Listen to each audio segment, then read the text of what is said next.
Hey guys, want a professional email like yourname@yourdomain.com? In this video, I will show you how to activate custom email on your domain, step by step, whether you're using a host's email or an external provider. So step 1 is choosing an email hosting provider. Decide whether to use your web host's built-in email, Google Workspace, Zoho Mail, or another provider.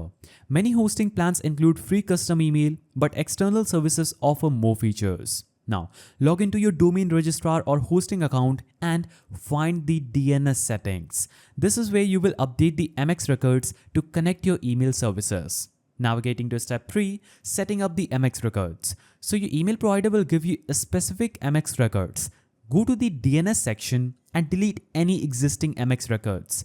Add the new ones exactly as provided to route your emails to your chosen service. Now, for better email deliverability and security, add the SPF, DKIM, and DMARC records to your DNS. These prevent spam and protect your domain reputation. Now, go to your email provider's dashboard and create your custom email addresses like info@yourdomain.com because most providers let you manage multiple accounts from here.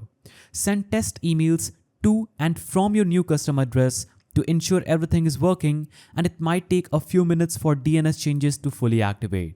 You can now access your email via webmail or connect to apps like Gmail, Outlook, or Apple Mail using the IMAP SMTP settings provided by your email host.